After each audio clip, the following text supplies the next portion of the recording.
Welcome to our special election broadcast show on the road, where we spend an entire day with a politician, not only to know about his political career, his political party, but also his personal life. Today we are in Goa, and now if you can see the people here around who has been gathered here just in support of Goa Chief Minister Pramod Sawant.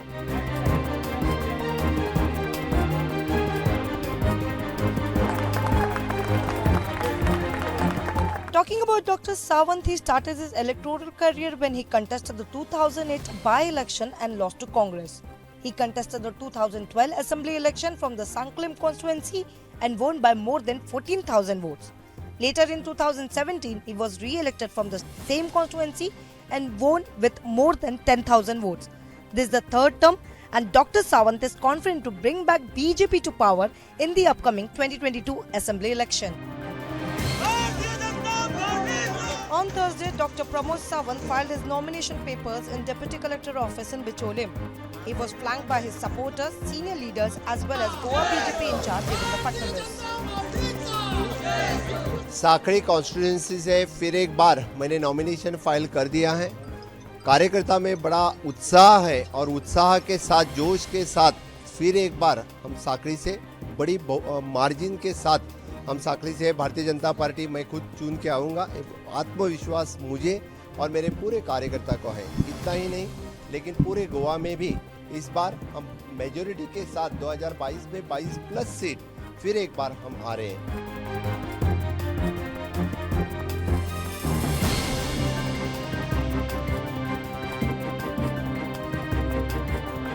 हमारे मुख्यमंत्री प्रमोद सावंत जी ने आज अपना nomination यहाँ पर file किया है। प्रमोद सावंत जी ने गोवा में बीजेपी को और गवर्नमेंट को लीड किया है।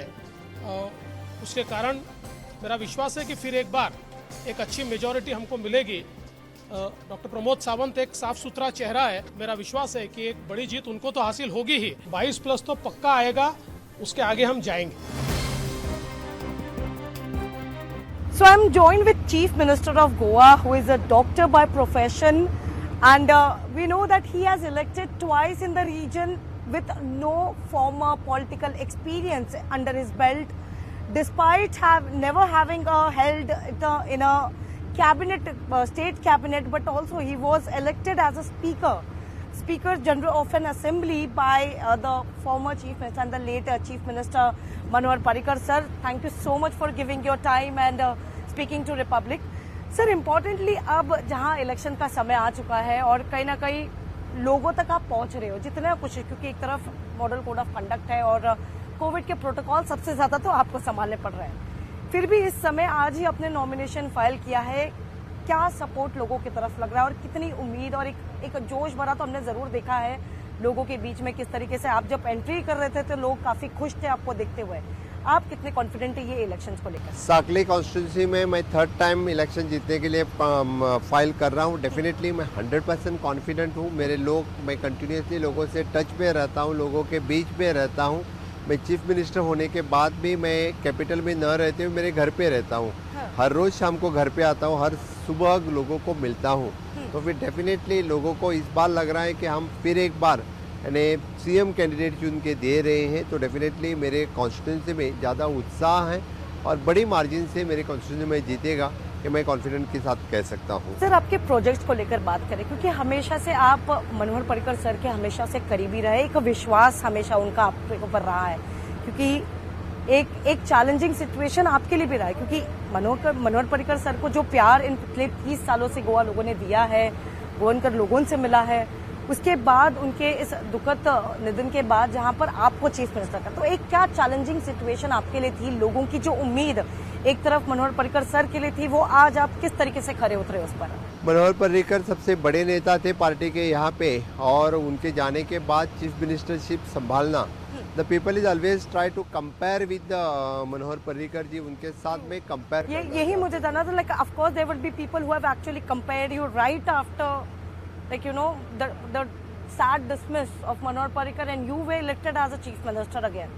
जी, आपकी बात सही है। मैंने चीफ मिनिस्टरशिप में शपथ लेने के बाद ही उनके साथ कंपेयर होना स्टार्ट, उनका काम करने का तरीका कुछ अलग था, उनके काम करने की स्टाइल कुछ अलग थी। हर एक आदमी के काम करने की स्टाइल अलग रहती है, लेकिन मेरे पूरे 3 साल में मैंने जिस तरह से काम किया है, मुझे मालूम है कि डेफिनेटली यानी एक एडमिनिस्ट्रेशन अच्छी तरह से मैंने चला है।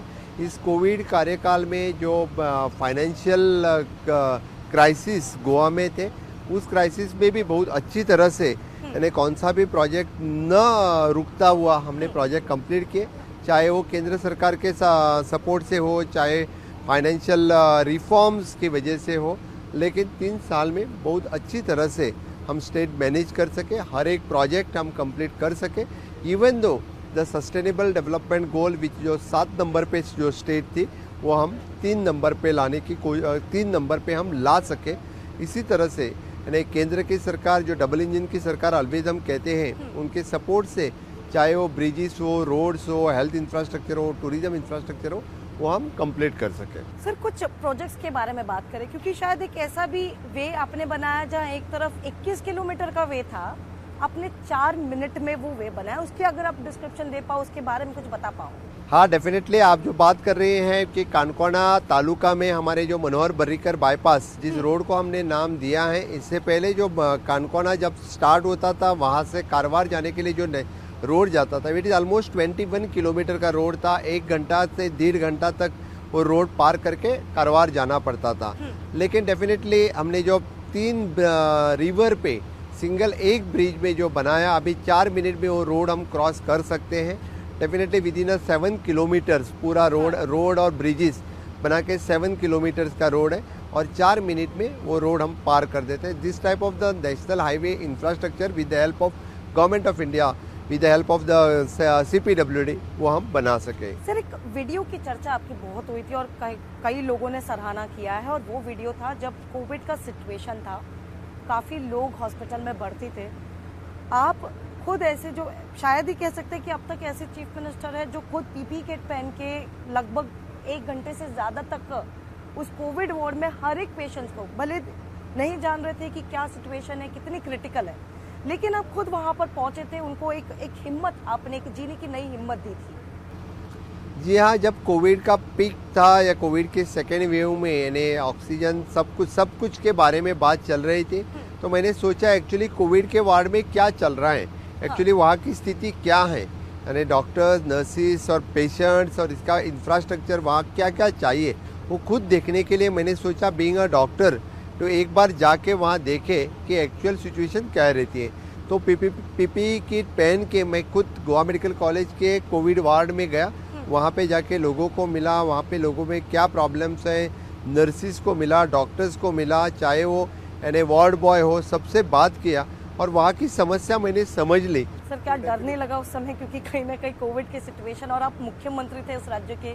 बिल्कुल नहीं, बीइंग अ डॉक्टर्स, क्योंकि बाकी डॉक्टर्स भी तो वार्ड में काम कर रहे थे, बाकी नर्सिस वार्ड में काम कर रहे थे। आपका एक डॉक्टर प्रोफेशन आपके लिए इस समय काफी लोगों की सहायता के लिए लोगों के मैं हमेशा यानी डॉक्टर होने के वास्ते जब बाकी डॉक्टर्स वहाँ रहते तो मुझे जाने में क्या समस्या है, तो उसी पे मैंने सोचा और मैंने PPE किट पहन के मैंने खुद वार्ड में जाके यानी डॉक्टर्स, नर्सिस, इनके साथ में कोविड के वेरियस सिचुएशन का मैंने प्रॉब्लम रिजॉल्व करने की बात की। सर आपकी पढ़ाई महाराष्ट्र से है, पुणे से, कोल्हापुर से, फिर अचानक 2008 में आपने बाय इलेक्शन किया, हालांकि आपके लिए सक्सेसफुल नहीं रहा, लेकिन आपने वो हिम्मत नहीं हारी, आपने फिर 2012 में इस कॉन्स्टिट्यूएंसी से आप खड़े हुए। सर क्या विचार थी उस समय, क्या आपकी मंशा थी कि अब लोगों के बीच में जाकर, भले आप डॉक्टर प्रोफेशन से ऑलरेडी थे, आप ऑलरेडी आयुर्वेदिक मेडिकल कर चुके थे और महाराष्ट्र के यूनिवर्सिटी से कर चुके थे, तो अचानक गोवा में आकर फिर लोगों के लिए काम करना, लोगों के लिए खड़े रहना, उनकी मदद करना, ये सब मंशा आपके दिमाग में कब से आई और कब आपने सोचा कि अगर 2000 में नहीं हुआ तो कोई मतलब नहीं, हम 2012 में भी इसकी ट्राई करेंगे? मेरा बर्थ गोवा में है, सेकेंडरी एजुकेशन मेरा गोवा में कंप्लीट हुआ है, only the graduation BAMS bachelor of Ayurvedic medicine मेरी कोल्हापुर शिवाजी यूनिवर्सिटी से कंप्लीट हो गई है, और मास्टर इन सोशल वर्क वो मैंने पूना से कंप्लीट किया है। I am actually working as Ayurvedic physician in the government primary health centre में आयुर्वेदिक फिजिशियन बोल के काम कर रहा था। तो 2008 में बाईपोल इलेक्शंस में मनोहर जी पर्रिकर इन्होंने कहा क्योंकि आपको इलेक्शन कंटेस्ट करना है, और तब I had taken the risk and I had contested the election. तब के इलेक्शन में हार गया, लेकिन 2012 में मुझे पार्टी ने फिर से एक बार मुझे मौका दिया और तब से मैं पार्टी का काम करते रहा। बूथ से लेके युवा मोर्चा का अध्यक्ष, युवा मोर्चा का राष्ट्रीय अध्यक्ष, कभी जनरल सेक्रेटरी, कभी स्पोक्स पर्सन, पार्टी के हर पद पे मैंने काम किया है। तभी लाके 2012 में मैं एमएलए बना। एमएलए के बाद 2012 से 17 मैं जीएसआईडीसी का वाइस चेयरमैन। जब जिस पार्टी ने जो काम दिया, मैंने पार्टी के कार्यकर्ता के नाते वो काम मैंने किया हमेशा। सर, सिचुएशन आपके लिए कैसी रही हो, क्योंकि एक तरफ आज आप आपके कॉन्स्टिट्यूएंसी में काम कर रहे हो, कहीं ना कहीं आज भी साबित करना पड़ता है लोगों को कि अब तक आप श्योर हो गए हो कि मेरे लोग जो है वो मेरे पास रहेंगे और कहीं नहीं जाएंगे। डेफिनेटली जब कॉन्स्टिट्यूंसी संभालनी होती है तब कॉन्स्टिट्यूंसी में लोगों के साथ उतना ही रिलेशंस रखना पड़ता है। तो मेरे हमेशा लोगों के मैं बीच में रहता हूँ, लोगों से साथ में रहता हूँ। इसीलिए आज भी मेरे सभी लोग जो मेरे साथ में हैं, मेरे फिर से एक बार मुझे 2022 में चुन के देने के लिए बड़ी मात्रा से लोग सपोर्ट कर रहे हैं। सर, इस बार की कोविड सिचुएशन को देखते हुए, जहां इलेक्शंस भी है, एज अ मुख्यमंत्री के तौर पर, भले ही आप एक कैंडिडेट भी है वो आप लोग समझते हैं, पर एक मुख्यमंत्री के तौर पर इस सिचुएशन को आप किस तरीके से संभाल रहे हैं? क्योंकि आपको अपना कॉन्स्टिट्यूएंसी में भी संभालना है, आपको अपने वोट्स भी गेन करने हैं और साथ ही लोगों की जान भी रखनी है। Definitely election commission of India ने जो कोविड के प्रोटोकॉल दे दिए हैं, उसी कोविड को प्रोटोकॉल को संभालते हुए हम इलेक्शन फेस कर रहे हैं। चाहे वो आउटडोर में हो, चाहे वो इंडोर में हो, लोगों को मिलते वक्त यानी हमें एट प्रेजेंट तो कोविड सिचुएशन यानी कंट्रोल में है, लेकिन फिर भी यानी कोविड के प्रिकॉशंस के वास्ते बड़ी सभा नहीं ले सकते। Maximum to maximum we need to focus on door to door campaign. लोगों को छोटी सभा में ही मिलना यही बेहतर रहेगा। तो ये मुख्यमंत्री के तौर पर हमें पूछा था, एक पॉलिटिशियन के तौर पर पूछा था। As a Pramod Sawant sir, हम जानना चाहेंगे आपकी हॉबीज क्या है, क्या चीजें आप करते हैं, मतलब कुछ ऐसी चीजें, क्योंकि अब तक जहां तक लोगों ने प्रमोद सावंत को देखा, एक मुख्यमंत्री के तौर पर देखा हो या फिर एमएलए के, हमेशा शांत रहने वाले शख्स रहे हैं। कोई उन्हें प्रोवोक नहीं कर सकता। ये ज्यादातर पार्टियों के लोगों ने कहा है कि कोई उन्हें प्रोवोक नहीं कर सकता, कोई गुस्सा नहीं दिला सकता। तो सर, इसके लिए कुछ आप मेडिटेशन, योगा, कुछ हॉबी रखते हैं या फिर मतलब अपने काम से, पॉलिटिशियन से बाहर निकल कर एज अ पर्सनल लाइफ आप कैसे जीते हैं? हाँ, डेफिनेटली यानी वैसा रहा तो मेरा मेडिटेशन मैं हमेशा के लिए प्रैक्टिस करता हूँ। हमेशा के लिए बीइंग आयुर्वेदिक फिजिशियन, फिटनेस रखने के लिए मेडिटेशन की प्रैक्टिस करता हूँ। ट्रैवलिंग मेरी हॉबी है, वैसे कंटिन्यूसली रीडिंग मेरी हॉबी है, कंटिन्यूसली रीडिंग और द सोशल वर्क। मैं पहले से मेरे एनजीओ है लोगों के बीच में जाके काम करना, यानी जो हम बोलते हैं कि the last person in the community. At present is also my NGO is working for the community. The Sai life care के नाम से मेरा एनजीओ काम करता है। आज भी यानी सोसाइटी के हर एक सेक्टर में मेरे एनजीओ का काम चालू रहे। 2012 से मेरा उस काम से कुछ ज़्यादा ताल्लुकात नहीं रखता हूँ, लेकिन फिर भी एनजीओ का काम चालू है। मेरे एजुकेशनल इंस्टीट्यूट्स जो पहले से हैं उसको अभी मेरी मिसिस देखती है, Sai nursing institute, Sai paramedical institute. इस तरह से टेक्निकल एजुकेशन एक नए प्रयोग से गांव में ऐसा कुछ नया करके दिखाना हमेशा मेरे लिए एक बहुत ही अच्छा दिखता है। सब परिवार को किस तरीके से समय देते हो, क्योंकि इस समय तो उनके कंप्लेन सबसे ज़्यादा होंगे? सबसे ज़्यादा कंप्लेन तो मेरी बेटी की रहती है, क्योंकि उसको मैं समय नहीं दे पाता हूँ, लेकिन फिर भी अभी वो एडजस्ट हो गई है। हाँ। अभी यानी जितना टाइम मिलता है राइट, जब घर पे आए तभी मिल लो, उसके बाद तभी उसको पापा मिलता है, इसीलिए तो ज़्यादा वक्त नहीं दे सकता हूँ। बाकी तो पापा घर पे हैं, मिसिस तो मेरे साथ में पॉलिटिक्स में काम करती है, इसलिए उसको कुछ ज़्यादा प्रॉब्लम नहीं रहता है। तो ये एक सपोर्ट आपके लिए एक अच्छा है कि आपकी खुद वाइफ जो है आपके एज अ बैकबोन कह सकते हैं कि आपके एक सपोर्ट घर पर जो संभाल भी ले, घर भी संभाल ले और बाहर के भी अपने सारी चीज़ों को संभाल ले। महिला मोर्चा की वो प्रदेश अध्यक्ष रही हैं, अभी महिला मोर्चा की प्रभारी रही हैं, मेरी कॉन्स्टिट्यूंसी का भी काम देखती हैं, बाकी भी प्रदेश में जो कुछ महिला मोर्चा का काम है वो खुद इंटरेस्ट लेके देखती हैं, तो बहुत ही सपोर्ट होता है। सो कुछ इम्पोर्टेंट आपको डेवलपमेंट्स को लेकर बतानी है और आपके और आगे क्या प्लानिंग है? अगर इस बार अगर लोग आपको चुन के देते हैं, एज वापस से आप मुख्यमंत्री बनते हो, तो किन किन चीज़ों को लेकर आप कह सकते हो कि ये एक मेरा, और इस पर काम तो चल रहे हैं लेकिन उस समय तक पूरे हो सकेंगे? कोई ड्रीम प्रोजेक्ट आपके? इंफ्रास्ट्रक्चर के बात कहते वक्त मैं ये कहूँगा कि मोपा इंटरनेशनल एयरपोर्ट 15 अगस्त 2022 में हमें जो कंप्लीट करना है, the second thing is an infrastructure, road infrastructure जो कुछ बाकी बचा है वो दिसंबर 2020 तक पूरा हो जाएगा। और the most important which is an स्वयंपूर्ण गोवा, सेल्फ रिलायंट गोवा, ये मेरा सपना रहा है। माननीय मोदी जी ने जैसे आत्मनिर्भर भारत की बात की, उसी तरह से मैंने स्वयंपूर्ण गोवा बोल के बात लोगों के मन में बिठाई है। हर एक ग्राम पंचायत में, हर एक म्यूनसिपाल्टी में, हर एक के मन में स्वयंपूर्ण गोवा पहली बार आ रहा है कि हम खुद स्वयंपूर्ण सेल्फ रिलायंट हो सकते हैं। यहाँ से एग्रीकल्चर को लेके हॉर्टिकल्चर, डेयरी फार्मिंग, हर एक चीज़ जो पहले बाहर से आती थी वो यहाँ बन सकती है। और गांव-गांव में लोग इसके ऊपर चर्चा करने लगे हैं। और उसी को लेके जो स्वयंपूर्ण मित्र जो गांव में जाके पंचायत में बैठता है, 60 साल के बाद कोई तो किसी को पूछने के लिए कोई सरकारी अधिकारी गांव में आ रहा है, हर सैटरडे छुट्टी के दिन बैठ रहा है और उसके लाइट के बारे में, टॉयलेट के बारे में, पानी के बारे में, रोड के बारे में, फाइनेंशियल सिक्योरिटी के बारे में, सोशल सिक्योरिटी के बारे में, दिव्यांग इक्विपमेंट के बारे में हर एक आदमी से वो पूछताछ करता है, आपको कब चाहिए, क्या चाहिए। यही सपना है कि स्वयंपूर्ण गोवा मेरी कैंपेन जो चल रही है और हर एक सैटरडे स्वयंपूर्ण मित्र जाके पंचायत में बैठता है आगे 5 साल में, क्योंकि इसी कैंपेन को लेके माननीय मोदी जी हर एक वर्चुअली हर एक ग्राम पंचायत से जुड़े, हर एक लोगों से जुड़े, उनको फेलिसिटेट किया। तो वही कैंपेन आगे लेके स्वयंपूर्ण गोवा ये कैंपेन मैं पूरा कर सकूं इस टेन्योर में, तो डेफिनेटली सही में गोवा सेल्फ रिलायंट हो जाएगा हर सेक्टर में, चाहे वो स्किल्ड में हो, चाहे वो टूरिज्म में हो, चाहे वो एग्रीकल्चर में हो। वही सेल्फ रिलायंट करने के लिए गोवा के टोटल यूथ और वुमेन्स दे नो द स्वयंपूर्ण गोवा ये कंसेप्ट अच्छी तरह से जानते हैं। इसीलिए मैं लोगों से कहता हूँ कि सिर्फ मेरे लिए नहीं, मेरे अंत्योदय तक काम करने वाले लोगों को और गोवा सेल्फ रिलायंट बनने के लिए फिर से एक बार आप मुझे सेवा का मौका दे दो, चाहे हम गोवा सेल्फ रिलायंट बना दें। बिल्कुल सर, गोवा की जब बात होती है तो लोग सिर्फ टूरिज्म को लेकर सोचते हैं और ख़ास तौर पर इस पूरे समंदर को देख लीजिए, क्योंकि ये पूरे गोवा के हर जगह पर बसा हुआ है।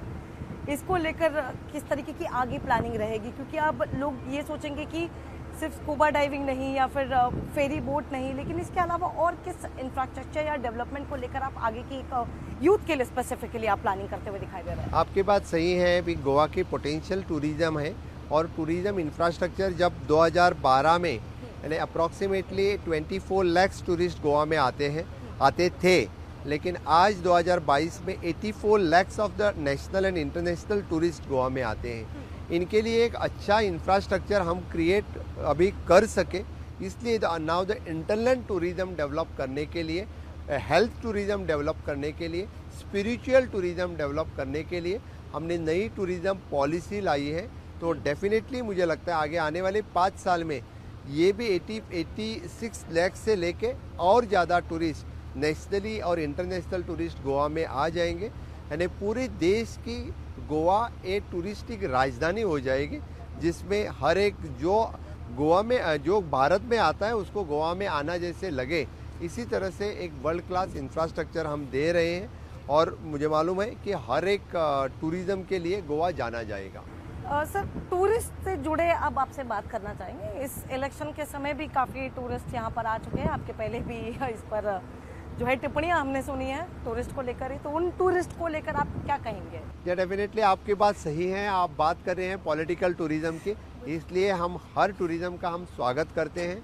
यहाँ पे अभी पॉलिटिकल टूरिज्म चल रहा है, चाहे वो टीएमसी हो, चाहे वो आम आदमी पार्टी हो, चाहे और भी पार्टियाँ हो। ढेर सारे पार्टियाँ अपने कार्यकर्ता को टूर पे भेजना है तो गोवा भेज देते हैं, चलो गोवा घूम के आ जाओ।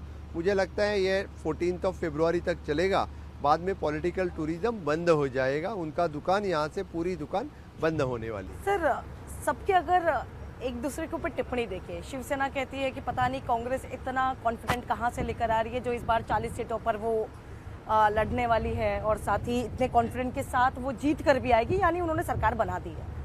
शिवसेना एनसीपी कहती है इस बार सरकार हम आए हैं, हम लेकर आएंगे, हम सरकार बनाएंगे। सर, कंफ्यूजन लोगों में ये हो रहा है ना कि हर कोई अपनी सरकार ऑलरेडी बना चुकी है, बीजेपी किस रणनीति के साथ आ रही है? मैं आपको एक बात श्योर बता देता हूँ, क्योंकि एट प्रेजेंट हम सरकार में हैं बिल्कुल, और हमें पूरे ने लोगों ने मालूम है कि 10 साल में हमने क्या क्या काम किया है, किस तरह से काम कर रहे हैं। और the first time we have submitted our the report card, जो हमने सिर्फ जाहिरनामा नहीं देते हैं, बल्कि हमने हमारा रिपोर्ट कार्ड जो है वो रिपोर्ट कार्ड हमने सबमिट किया है। इसीलिए कोई एनसीपी, जो शिवसेना, जिनका कोई यहाँ पे है ही नहीं, जो टीएमसी जो अभी आई है, आम आदमी पार्टी का एक एमएलए भी नहीं है, इस तरह से लोग, मुझे पता नहीं, वो बुलाने के लिए लोगों को कहते होंगे, लेकिन दावे के साथ जिनकी केंद्र में सरकार हो तो उन्हीं की सरकार फिर से गोवा वासी लाएंगे, क्योंकि उन्होंने जो डबल इंजन की सरकार और उसका डेवलपमेंट जो 8 साल में देखा है, जो 50 साल में नहीं हुआ था वही उन्होंने 8 साल में देखा है। तो डेफिनेटली मुझे लगता है the people will prefer for the double engine government. As the government is already in central government, so it will bring a benefit to the. Of course, it will help for the state for the further development. जिस तरह से हमारी development अभी हुई है, तो केंद्र सरकार भारतीय जनता पार्टी के होने के वास्ते हमें ज़्यादा डेवलपमेंट की मदद रहेगी। इसीलिए लोग प्रीफर करेंगे कि फिर से एक बार भारतीय जनता पार्टी की सरकार आ जाए। प्रधानमंत्री जी, एक आखिरी सवाल है। प्रधानमंत्री जी ऑलरेडी यहाँ पर आ चुके हैं और इस स्पेसिफिकली फाउंडेशन डे पर आए थे वो, और कई तारीफ जो है और उन्होंने की है। अब अमित शाह जी भी आने वाले हैं और हर मीटिंग में, फिर चाहे गृह मंत्री हो या फिर प्रधानमंत्री हो, हमेशा से गोवा की पार्लियामेंट्री बोर्ड की मीटिंग पर उन्होंने हमेशा सहयोग दिया है। एक इस तरीके का सपोर्ट क्या विश्वास दिलाता है लोगों तक? क्या ये कहीं ना कहीं एक बेनिफिट भी रहेगा कि खुद गोवा के इलेक्शंस के लिए, जहां पर खुद प्रधानमंत्री एक मीटिंग को अटेंड कर रहे हैं और साथ निभा रहे हैं, क्या एक कहीं ना कहीं बेनिफिट जरूर करेगा ये? Of course, honourable prime minister 19 December 60th year celebration में आए थे और उन्होंने यहाँ के लोगों को संबोधित करते वक्त भी गोवा की बहुत प्रशंसा की है, गोवा के रोल मॉडल की बात की प्रशंसा की है, यहाँ के 100% वैक्सीनेशन की प्रशंसा की है, उनके आत्मनिर्भर भारत, स्वयंपूर्ण गोवा, इनकी प्रशंसा की है। तो ऑनरेबल प्राइम मिनिस्टर हो, ऑनरेबल होम मिनिस्टर अमित भाई हो या जेपी नड्डा जी हो, सभी नितिन गडकरी जी हो, सभी सेंट्रल लीडर्स, जिन जिन लोगों का कॉन्ट्रीब्यूशंस गोवा में है, वो सभी लोग आने से डेफिनेटली हमें उनका फ़ायदा बहुत मिलेगा। मुझे 100% उम्मीद है कि गोवा वासी फुल मेजोरिटी के साथ भारतीय जनता पार्टी की सरकार फिर से एक बार चुन के। Thank you to speaking to Republic. So this was a Goa Chief Minister Pramod Sawant, who is very confident about the upcoming Goa Assembly election.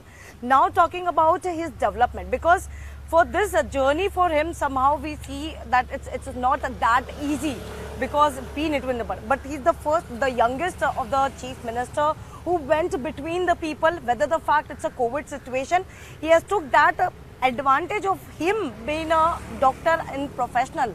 He has taken that advantage and went through the people and literally met all those COVID patients.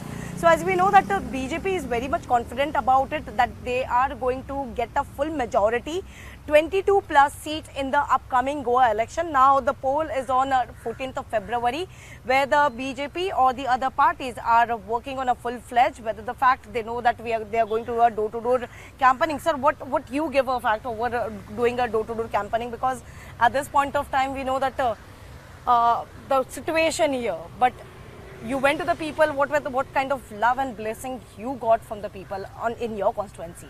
100% मेरी constituency में हर एक घर पे तो मैं पहुंचने की कोशिश कर रहा हूं, लेकिन हर एक गांव में, हर एक बूथ पे मैं खुद जा रहा हूं। लोगों की ब्लेसिंग्स मुझे मिल रही हैं, तो डेफिनेटली मुझे लोगों का वो प्यार हमेशा के लिए मेरे साथ में रहेगा और लोग फिर से एक बार बड़ी मेजोरिटी के साथ मेरे साथ में रहेंगे, ये मुझे पूरा विश्वास है और पूरी मेजोरिटी के साथ मैं यहाँ से एक बार चुन के आऊँगा।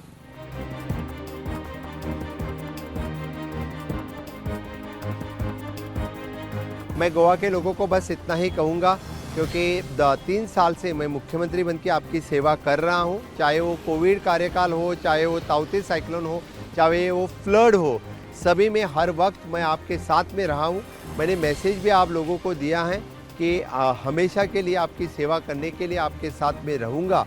इसीलिए मैं फिर से एक बार 2022 में हमने जो घोषणा दी है, 2022 में 22+, फिर से एक बार आपकी सेवा करने का मौका, गोवा की जनता, पूरी जनता मेरे साथ में रहेंगे, गोवा स्वयंपूर्ण करने के लिए, गोवा सेल्फ रिलायंट करने के लिए। माननीय मोदी जी इस विजन इज आत्मनिर्भर भारत, तो फिर हमारे लिए भी स्वयंपूर्ण गोवा का नारा हम पूरा करेंगे।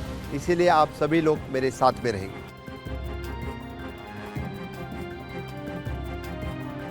As election fever grips the state of Goa, the BJP is all set to put up a brave fight in the post-Parrikar era. Goa Chief Minister Pramod Sawant files his nomination paper at Deputy Collector Office in Becholim. With the stakes set high, all eyes on Dr. Pramod Sawant as he attempts bring back the BJP to power in the upcoming 2022 Assembly election. In Goa with video journalist Kanti Parmar, this is Alisha Nair for Republic TV.